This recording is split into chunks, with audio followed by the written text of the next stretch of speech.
ಈಗಾಗಲೇ ದೆಹಲಿ ರಾಜಕಾರಣ ಸಾಕಷ್ಟು ಕುತೂಹಲವನ್ನು ಮೂಡಿಸ್ತಾ ಇದೆ. ದೆಹಲಿಗೆ ಅನೇಕ ಶಾಸಕರು ಹೋಗ್ತಾ ಇರುವಂಥದ್ದು ಸಹಜವಾಗಿ ಈಗ ಸಾಕಷ್ಟು ಡೆವಲಪ್ಮೆಂಟ್ಗಳಿಗೆ ಕಾರಣ ಆಗ್ತದೆ. DK1ದ ಶಾಸಕರು ಆಗಮಿಸುವ ಮೊದಲೇ ಈಗ ಚಲುವರಾಯಸ್ವಾಮಿ ಆಗಮಿಸಿದ್ರು. ಇನ್ಫ್ಯಾಕ್ಟ್ ಅವರು ಕೇಂದ್ರ ಸಚಿವರ ಕಾರ್ಯಕ್ರಮದ ನಿಮಿತ್ತ ಕೇಂದ್ರ ಸಚಿವರನ್ನು ಭೇಟಿಯಾಗಬೇಕಾಗಿತ್ತು. ಈ ಕಾರಣಕ್ಕೋಸ್ಕರ ಅವರು ದೆಹಲಿಗೆ ತೆರಳಿದ್ದಾರೆ ಅನ್ನುವಂಥ ಮಾಹಿತಿ ಲಭ್ಯವಾಗ್ತದೆ. ಈ ಬಗ್ಗೆ ಮಾತನಾಡೋದಕ್ಕೆ ಚಲುವರಾಯಸ್ವಾಮಿ ಅವರು ನಮ್ಮ ಜೊತೆಗೆ ಜಾಯ್ನ್ ಆಗ್ತಿದ್ದಾರೆ ದೂರವಾಣಿ ಮೂಲಕ.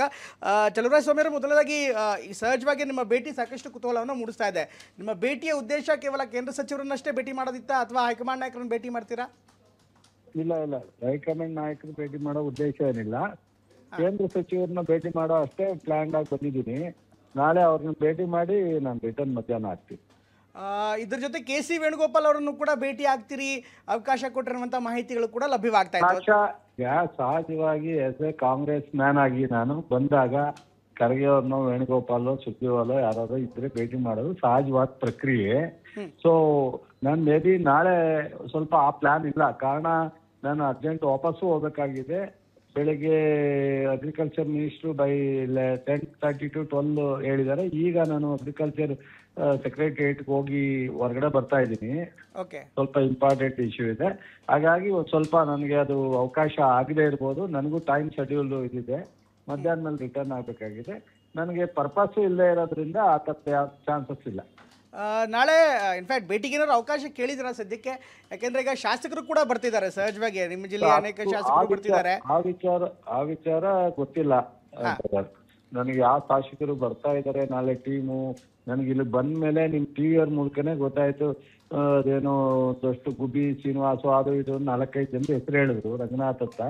ಬಟ್ ನನ್ಗೆ ಅದು ಯಾವ್ದು ಮಾಹಿತಿ ಇಲ್ಲ. ರೈಟ್ ಸರ್, ಆಗ್ತಾ ಇರುವಂಥ ಬೆಳವಣಿಗೆಯಲ್ಲಿ ನೀವು ಯಾವ ರೀತಿ ಹೇಳ್ತೀರಿ ಸರ್? ಅಂದರೆ ನೀವು ಕೂಡ ಹಿರಿಯ ನಾಯಕರು, ಸರ್ಕಾರ ಆರಂಭವಾಗುವಂಥ ದಿನದಲ್ಲಿ ನೀವು ಕೂಡ ಒಂದು ಇಂಪಾರ್ಟೆಂಟ್ ಪಾತ್ರವನ್ನು, ಅಂದರೆ ಮುಖ್ಯಮಂತ್ರಿಗಳ ಸರ್ಕಾರ ರಚನೆ ಸಂದರ್ಭದಲ್ಲೂ ಕೂಡ ತಮ್ಮ ಪ್ರಮುಖ ಪಾತ್ರ ಇತ್ತು. ಈಗ ಆಗ್ತಾ ಇರುವಂಥ ಬೆಳವಣಿಗೆನ ಹೇಗೆ ಹ್ಯಾಂಡಲ್ ಮಾಡಬೇಕು ಅಂತ ಹೇಳ್ತೀರಾ? ಹೈಕಮಾಂಡ್ ಅವಕಾಶ ಸಿಕ್ಕರೆ ಮಾತಾಡ್ತೀರಾ? ಇಲ್ಲ, ಇದೆಲ್ಲ ಟಿವಿಯವರಿಂದ ಹೈಪ್ ಆಗ್ತಾ ಇದೆಯೋ, ಮಧ್ಯ ಯಾರಾದರೂ ಇದನ್ನ ಥ್ರೆಟ್ ಮಾಡಿ ಇದನ್ನ ಇಶ್ಯೂ ತಗೋತಾ ಇದ್ದಾರೋ ಗೊತ್ತಿಲ್ಲ. ಬಟ್ ನಾನು ಪರ್ಸನಲ್ ಆಗಿ ನೋಡ್ದಂಗೆ ಸಿದ್ದರಾಮಯ್ಯನವರು DK ಅವರು ಇಬ್ರು ಸೊ ಅನ್ಯೋನ್ಯವಾಗಿದ್ದಾರೆ. ಹೈಕಮಾಂಡ್ ಡಿಸಿಷನ್ಗೆ ಇಬ್ರು ಏನ್ ಹೇಳ್ತಾರೆ ಅದನ್ನ ಮಾಡ್ಕೊಂಡು ಹೋಗೋ ತರ ಇದ್ದಾರೆ. ಬಟ್ ಈಗ ರೀಶಪ್ಪಲ್ಗೆ ಮೊನ್ನೆ ಮುಖ್ಯಮಂತ್ರಿಯವರು ಹೋಗಿ ಮಾತನಾಡಿ ಬಂದಿದ್ದಾರೆ. ಖರ್ಗೆ ಅವರು ಆಯ್ತು ಓಕೆ ಮಾಡೋಣ ಎಲ್ಲ ಡಿಸ್ಕಸ್ ಮಾಡಿ ಅಂತ ಹೇಳಿದ್ದಾರೆ ಅನ್ನೋದು ಅಷ್ಟೇ ನನಗೆ ಮಾಹಿತಿ.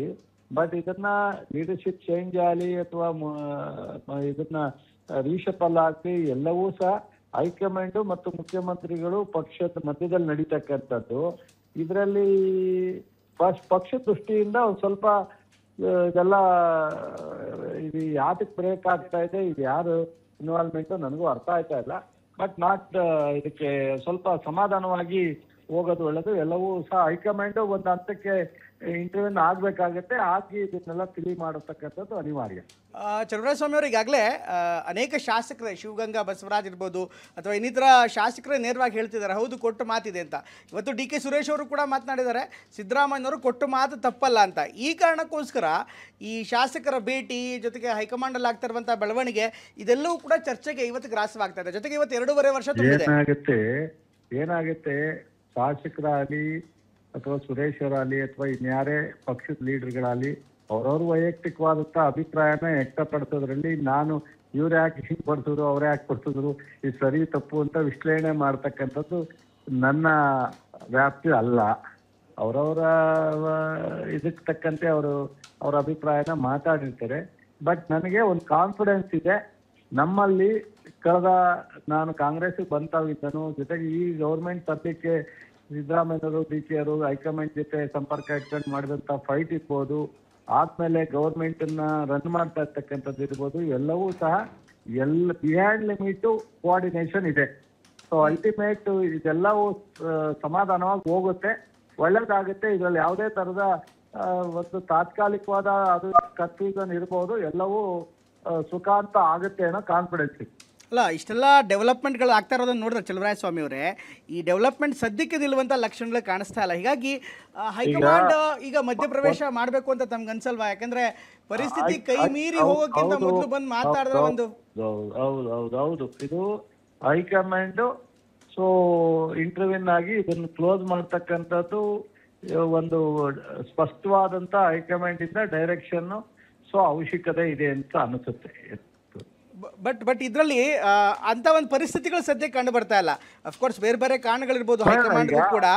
ಈಗ ಈ ಎಲ್ಲ ಬೆಳವಣಿಗೆಗಳ ಜೊತೆಗೆ ಶಾಸಕರು ಹೊರಗಡೆ ಹೋಗ್ತಾ ಇರುವಂಥದ್ದು, ದೆಹಲಿಗೆ ಹೋಗ್ತಾ ಇರುವಂಥದ್ದು, ಇದು ಕಾಂಗ್ರೆಸ್ ಪಕ್ಷದಲ್ಲಿ ಅದರಲ್ಲೂ ಪ್ರಮುಖವಾಗಿ ಅಧಿಕಾರದ ವಿಚಾರವಾಗಿ ಎಲ್ಲವೂ ಸರಿ ಇಲ್ಲ ಅನ್ನುವಂಥದ್ದನ್ನ ಸೂಚನೆ ಕೊಡ್ತಾ ಇಲ್ವಾ? ನೋಡಿ, ಕಾಂಗ್ರೆಸ್ ಪಕ್ಷಕ್ಕೂ ಇನ್ನು ವೈಯಕ್ತಿಕವಾದಂತ ಅಭಿಪ್ರಾಯಕ್ಕೂ ವ್ಯತ್ಯಾಸ ಇರುತ್ತೆ. ಆ ನಂದಾಕ್ಷಣಕ್ಕೆ ಕಾಂಗ್ರೆಸ್ ಪಕ್ಷ ಡ್ಯಾಮೇಜ್ ಮಾಡ್ಕೊಳುತ್ತೆ ಅಂತ ನಾವು ಊಹೆ ಮಾಡ್ಕೊಳ್ಳೋ ಅವಶ್ಯಕತೆ ಇಲ್ಲ. ಸಮ್ ಟೈಮ್ ಈ ತರದ ಇಶ್ಯೂಸ್ ಬಂದಾಗ ಮುಖ್ಯಮಂತ್ರಿಗಳ ಆಸ್ಪರೆಂಟ್ ಆಗಲಿ ಅಥವಾ ಮಂತ್ರಿಗಳ ಆಸ್ಪರೆಂಟ್ ಆಗಲಿ ರೀಶಫಲ್ ಮಾಡುವಂತ ಸಂದರ್ಭ ಇದೆ. ಯಾವ್ಯಾವ ಕಾರಣಕ್ಕೆ MLA-ಗಳು ಡೆಲ್ಲಿಗೆ ಬರ್ತಾ ಇದಾರೋ, ಅವರು ಈಗ ಬರೋರೆಲ್ಲ ಮಂತ್ರಿ ಕೇಳಕ್ ಬರ್ತಾ ಇದಾರೋ, ಲೀಡರ್ಶಿಪ್ ವಿಚಾರ ಮಾತಾಡಕ್ ಬರ್ತಾ ಇದಾರೋ, ಇವೆಲ್ಲ ನಾವು ಅಸಸ್ ಮಾಡಿ ಮಾತಾಡ್ಲಿಕ್ಕೆ ಹೋದ್ರೆ ತಪ್ಪಾಗುತ್ತೆ.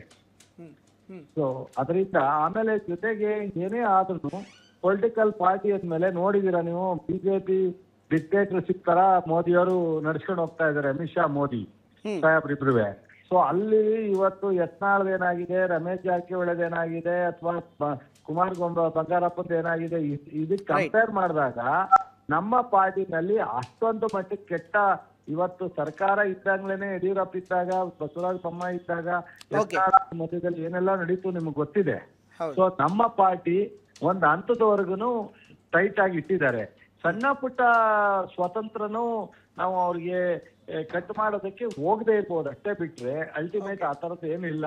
ನಮ್ಮ ಪಾರ್ಟಿನಲ್ಲಿ ಎಲ್ಲವೂ ಸೆಪರೇಟ್ ಮಾಡೋವಷ್ಟು ಹೈಕಮಾಂಡ್ಗೆ ಶಕ್ತಿ ಇದೆ, ಅದನ್ನು ಮಾಡ್ತಾರೆ. ಸೊ ಮತ್ತು ಸಿದ್ದರಾಮಯ್ಯನವರು ಡಿಕೆಯರು ಪಕ್ಷ ಡ್ಯಾಮೇಜ್ ಮಾಡ್ಲಿಕ್ಕೆ, ಸರ್ಕಾರ ಡ್ಯಾಮೇಜ್ ಮಾಡ್ಲಿಕ್ಕೆ ಯಾವತ್ತೂ ಅವರಿಬ್ಬರ ಮಧ್ಯದಲ್ಲಿ ನಡೆಯಲ್ಲ. ನನಗೆ ಆ ಕಾನ್ಫಿಡೆನ್ಸ್ ಇದೆ. ಥ್ಯಾಂಕ್ ಯು ಚಲುವರಾಯ ಸ್ವಾಮಿ ಅವರು, ಧನ್ಯವಾದ.